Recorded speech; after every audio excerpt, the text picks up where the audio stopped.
The 17 News at Sunrise podcast is brought to you by Clinica Sierra Vista. Welcome back to the 17 News at Sunrise podcast, where we share your news on your schedule. Working in the spirit of the Golden Empire, this is 17 News at Sunrise.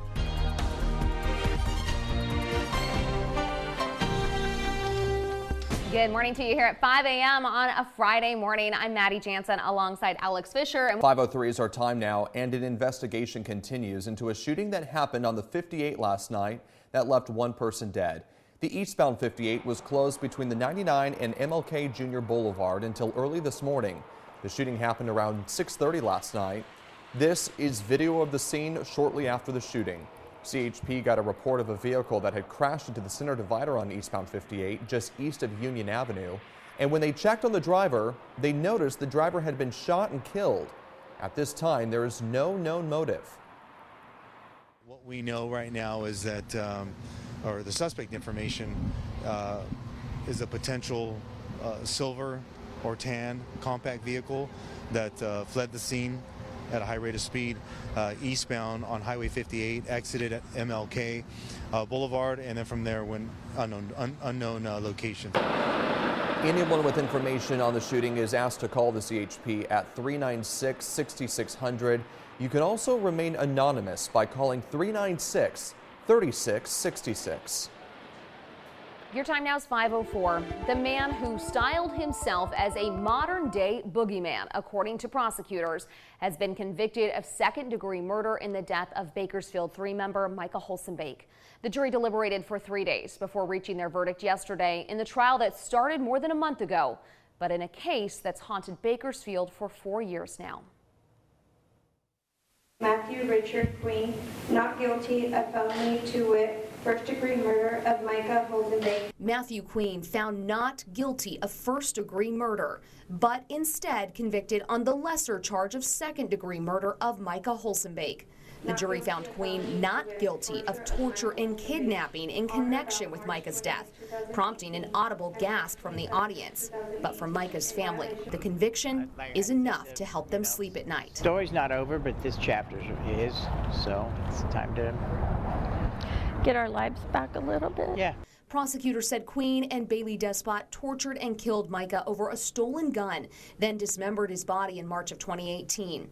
The defense, however, argued it was Despot who, in the middle of a scuffle, dropped a 40-pound dumbbell on Micah's head, killing him. Despot hasn't been seen since. Queen took the stand, admitting to cutting up Micah's body to help cover up the death, and even led police around the county in the middle of the trial to places he supposedly buried parts of Micah. Honestly, I really felt led around during the middle of the trial, during the break. I think some of that was manipulation on the part of the defendant, because nothing was found of any value. And maybe in 5 years there will be a foot or an arm. I mean, this is going to go on for a long time. The trial included gruesome pictures of what remains have been found, but the Holsenbakes say it was important they were there for all of it. I was there in the beginning, and I needed to be there just to witness the end of his body, I guess. I don't know. The mixed verdict also included not guilty verdicts on multiple assault charges. However, Queen was convicted of a kidnapping in 2019 and threatening and assaulting Megan Farmer in 2018. He was convicted on most of the firearm-related offenses contained in the 35 charges filed against him. This has been a very difficult case. If you look at this poster, this was a poster that Sergeant Chad Garrett held back at our Victims March in 2019 before this case was solved. And we brought it out today to show that there is hope for all victims and unsolved crimes. And again, we're just very, very happy about the verdict. Matthew Queen's sentencing is set for June 7th. With a prior strike, second-degree murder can be 15 years to life, and the judge could make it 30 to life. Other convictions in crimes and gun charges could add up to 20 years, according to prosecutors. Meantime, there's still a warrant out for Bailey's arrest if she's found alive. And coming up at 6:50, we'll speak with KGET.com reporter Jason Katowski and talk more about the verdict and what it means for the Bakersfield 3 case going forward. Our time now is 5:07, and in your 17 Crime Watch, shocking revelations about the man accused of dragging a woman into a secluded area off Ming Avenue on Monday and sexually assaulting her. And it turns out he's a notorious sex offender, a rapist who terrorized Bakersfield in the 1980s, only recently released from a decades-long prison sentence. 58-year-old Sergio Venegas was arrested on Tuesday on suspicion of assaulting the woman at knife point on Ming Avenue near Newstein Road. The woman told police she was walking alone when the man approached. 33 years ago, Venegas was dubbed the supermarket rapist after a series of kidnappings and rapes at local grocery stores. And he is the first person in Kern County convicted with the help of DNA evidence. 17's Moses Small has more. Sergio Venegas was suspected of at least 6 assaults in supermarket parking lots around Bakersfield in the late 80s. And while Venegas was suspected in those cases, he was charged and convicted only for a separate rape at the Red Lion Inn in 1989. Court records show he bound and gagged his victim with cloth and electrical cords, raped her, and cut her with a knife in several places. He then reportedly stole money from the woman's purse before leaving. Then Deputy District Attorney Lisa Green prosecuted the case, securing a conviction using DNA evidence for the first time in the county's history. But the conviction was overturned 3 years later due to mistakes with the DNA. He was retried and reconvicted in 1999 and sentenced to 56 years in prison. He was paroled in July after serving 30 years. At the time of the sexual assault this week, he was still on parole. State data says he posed a high risk of offending again. California adopted Megan's Law in 1996, requiring the state's Department of Justice to notify the public about convicted sex offenders.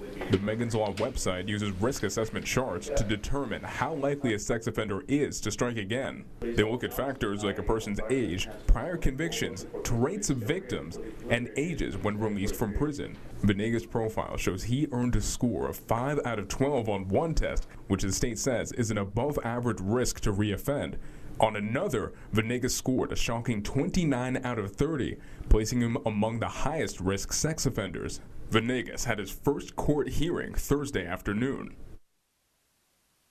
That was Moses Small reporting, and you heard Moses mention Megan's Law, the database that shows the names and addresses of most registered sex offenders. 17's Chris Burton joins us now with a look at how you can use that database. Chris, good morning. Well, Alice, good morning. Megan's Law refers to Megan Kanka, a 7-year-old girl raped and killed in New Jersey by a known sex offender. And her family pushed for a way to notify communities about sex offenders in their areas. That's exactly what this Megan's Law website does. You can enter your address and select a radius, and the site will show you the registered offenders near you. You can also select offenders individually for information, including names, aliases, photos, and which offenses they've committed. You can see here that search function right there. A search of the greater Bakersfield area revealed more than 900 registered sex offenders. And the Megan's Law website can be reached at meganslaw.ca.gov. Such a useful tool. I have used it, when I've moved to new homes to check out the area, and it's really simple to use and simple to do. Yes, you just literally just enter your address, zip code, and everything, and it'll pop up with a map. Here are pins where those offenders are. It's good to know. Yeah, especially for parents. All right, Chris, thanks so much. Thank you. Making headlines around the nation just a day after the New York Times released a book featuring Kevin McCarthy. New audio was released of the Bakersfield congressman on a phone call with top GOP lawmakers on January 8th, 2021. This new recording provides more insight into McCarthy's response to the attack on the Capitol.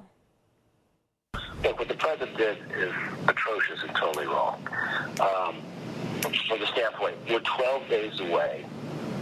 I mean, the one point I'd make with Biden, if you have an impeachment and you're stuck sitting in the Senate and he needs cabinet members, you've got Secretary of Defense, you've got a lot of things that you've got to have moving.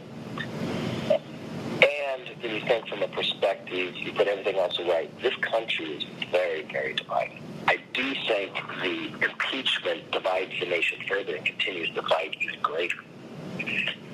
That's why I want to reach out to Biden.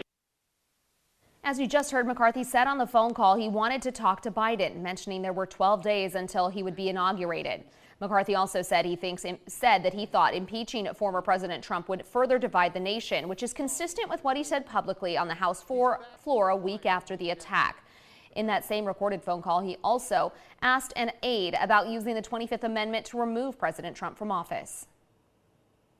The options that have been cited by the Democrats so far are the 25th Amendment, which is not exactly an elegant solution here. That takes too long, too. It could go back to the House, right? McCarthy has had the support of most House Republicans following the release of these tapes. Former President Trump said he was not upset, and the New York Times reported the pair met in person at Mar-a-Lago on Monday. Former President Donald Trump proposed launching missiles into Mexico, according to a forthcoming memoir from former Defense Secretary Mark Esper. The New York Times obtained a copy of Esper's book, which says Trump suggested launching the missiles in order to destroy the drug labs. It says Esper writes in his new memoir, A Sacred Oath, the memoirs of a Secretary of Defense during extraordinary times, that Trump raised the idea of bombing the drug labs at least twice in the summer of 2020. According to the Times, the former defense secretary also mentions his concerns about speculation that the president might misuse the military around Election Day. NBC News has not yet seen the book, but reached out to President Trump for comment overnight. The book is set to be published Tuesday. From your 17 News follow-up file, Bakersfield police have released a composite sketch of a murder suspect wanted in connection with a killing over 6 years ago. Here's a look at that composite sketch. Police say the man is 18 or 19 years old and has black hair with braids and red tips. On the night of January 22nd, 2016, 22-year-old Leon Devonta Jones was found shot to death outside Tommy's Liquor Store on Chester Avenue. BPD says he was a victim of suspected gang violence. He was shot multiple times. Family members told 17 News Jones was a new father. If you have any information on the identity of the gunman, please call BPD at 327-7111, or you can remain anonymous by calling the secret witness line at 322-4040.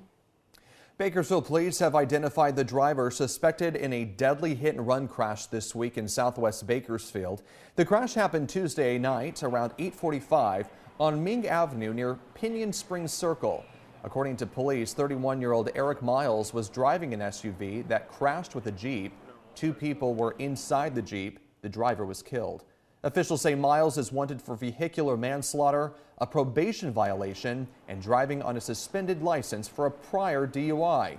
Anyone with information on Eric Miles' whereabouts is asked to call police at 327-7111.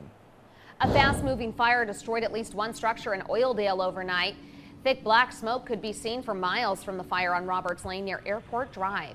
It started around 7:20 in the evening and took Kern County fire crews about half an hour to knock down the flames. No word on what started the blaze. Now to the coronavirus, and the FDA is imposing strict new limits on the use of the Johnson & Johnson vaccine due to the risk of a rare and dangerous clotting condition. The Food and Drug Administration says the shot should only be given to adults who cannot receive a different vaccine or for people that specifically request it. In December, the Centers for Disease Control and Prevention recommended prioritizing Moderna and Pfizer shots due to Johnson & Johnson's safety issue.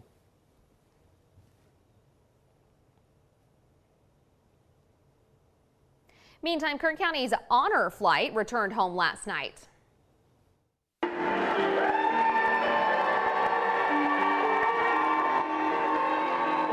A huge show of support at North High last night as people packed the gymnasium to welcome home our heroes. More than 90 veterans and their caregivers spent the last 3 days in our nation's capital visiting war memorials built in their honor and enjoying the recognition and gratitude they deserve. This is the 44th honor flight Kern County and the first one this year. A big welcome home to our veterans. So great to see an incredible gathering there and them getting all the support they deserve. Absolutely. 5:39 is our time now. It was National Day of Prayer yesterday, a time for people to come together to pray for our nation and community. Father God, we lift to you our hearts today in gratitude because you are the one who created this world. Healthcare workers and other community members gathered at Adventist Health Bakersfield. The hospital says as a faith-based organization, prayer is at the forefront of everything they do. District Attorney Cynthia Zimmer was among the honored guests who prayed for our nation and healthcare heroes. Workers at Adventist Health Delano and Tehachapi also paused to pray on the National Day of Prayer. 5:40 is your time now. Cinco de Mayo celebrations were held across the county yesterday, honoring the Battle of 1862 in the Mexican state of Puebla, which ended in a victory by the Mexican Army over French expeditionary forces. To this day, that defeat provides a patriotic boost to Mexicans near and far. And here at home, the day was much more than a history lesson. It is a celebration that is yet again taking place. And that was the lesson that students over at Nueva High School in Lamont learned yesterday during their Cinco de Mayo fiesta. From setting up colorful decorations to preparing food, these students all had a role in preparing the gathering. The practice of gathering is common and familiar among Nueva High School's predominantly Latinx population. Teachers and staff agreed this was the perfect way to celebrate the hardships their students have defeated as they near the end of their first full in-person school year following the pandemic. And we want our students to know that we're still connected, that we are still, our people is still celebrating those times in our history that are cause for celebration, and we want them to continue being successful in this country that for many of us has opened the doors. Honestly, I did not feel like this before. Ever since I came here, I feel like I could be myself and I could express myself how I am. And yes, the other biggest lesson here is that Cinco de Mayo is not Mexican Independence Day. There is some limited recognition of the holiday in parts of Mexico.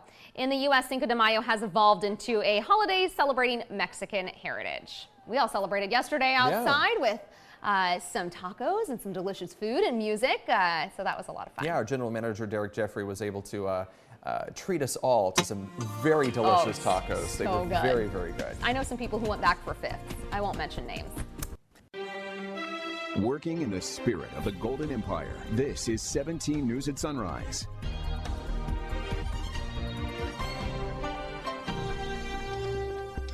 The 17 News at Sunrise podcast is a production of KGET and Nexstar Media Group. For more on all of the headlines in today's show, head to kget.com.